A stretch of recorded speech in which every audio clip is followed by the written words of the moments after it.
Aquí está segunda news. Ahorita phone তুলে না।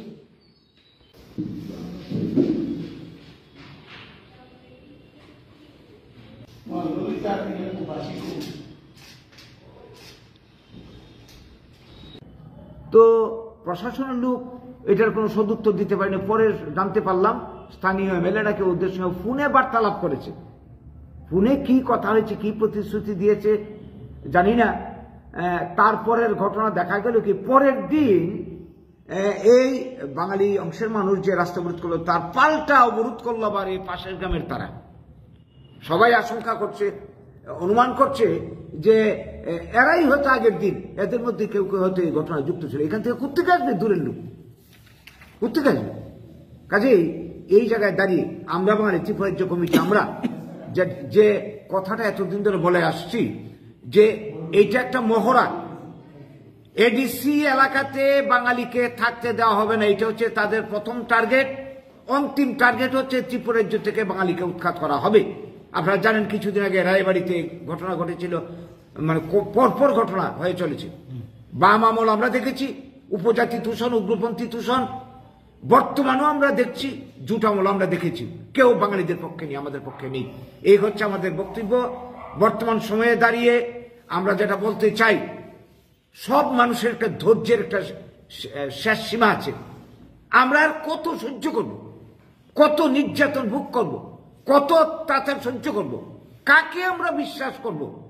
সব দল দেখা হয়ে গেছে। কাজেই এখন আমাদের তাৎক্ষণিক যেটা প্রতিক্রিয়া বা আমরা যেটা বলতে চাইছি, এলাকাতে স্থায়ী পুলিশ ক্যাম্প দিতে হবে, টেম্পোরারি না, যাতে এলাকার মানুষের নিরাপত্তা হয়, এখানে যাতে বসবাস করতে পারে। দুই, যাদের বাড়িঘর পুড়েছে, ধ্বংস করেছে সম্পদ, তাদের ক্ষতিপূরণ দিতে হবে, পূর্ণ ক্ষতিপূরণ দিতে হবে। তিন, যারা এই ঘটনায় যুক্ত তদন্ত করে তাদের উদ্ধার করে তাদের উপযুক্ত শাস্তি দিতে হবে। চার, বাঙালিদের সাংবিধানিক অধিকার, আমরা এই ত্রিপুরা ভারতের ভূমিপুত্র, উন্নয়নের কারিগর, আমাদের সাংবিধানিক অধিকার প্রতিষ্ঠা করতে হবে। এই নিয়ে আমাদের আজকের দিনের সাংবাদিক সম্মেলন, আজকের দিনের বক্তব্য। আমরা সরকারের কাছে দাবি জানাচ্ছি, সমস্ত রাজনৈতিক দলের কাছে আবেদন করছি, শুভবুদ্ধি মানুষের কাছে আবেদন জানাচ্ছি, এই পরিস্থিতি যদি চলতে থাকে মানুষ একসময় কিন্তু বিদ্রোহ হয়ে উঠবে।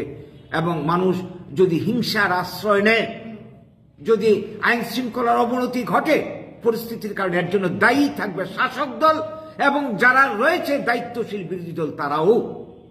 কাজে এই জায়গায় দাঁড়িয়ে অবস্থার যাতে অবনতি না হয়, এই সমস্যার সমাধান করার জন্য অধিকার সবাই সমান, বাঙালির অধিকার, ট্রাইবেলের অধিকার এই ত্রিপুরা রাজ্যে, এই ভারতের বুকে সমান। আমরা চাই এই অধিকার, সমান অধিকার প্রতিষ্ঠা হোক। ত্রিপুরা রাজ্যে ৮০ জনের গণহত্যার পর যে সর্বনাশটা হয়েছে, এই দিন আবার ফিরে আসুক আমরা চাই না।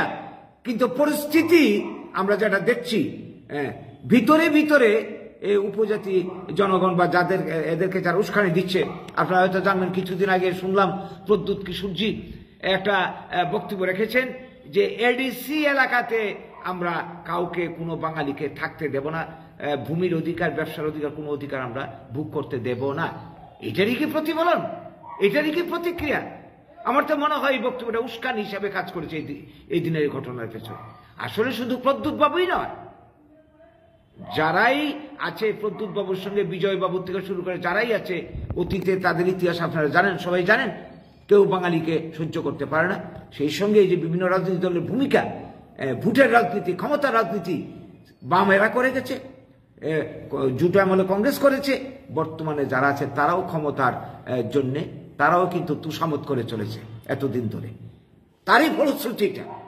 এইভাবে সমস্যার সমাধান হবে না। আমরা চাই এইটার অবসান হোক, স্থায়ীভাবে সমাধান হোক। আর যদি তা না হয়, এই যে পার্টি আমরা এতদিন ধরে করে চলেছি, আমরা কিন্তু এটা তার শেষ দেখে ছাড়ব। বাঙালির অধিকার, বাঙালির অস্তিত্ব, বাঙালির সাংবিধানিক যা রাইট আছে তা রক্ষার জন্য প্রয়োজনে যা করার তা আমরা করব।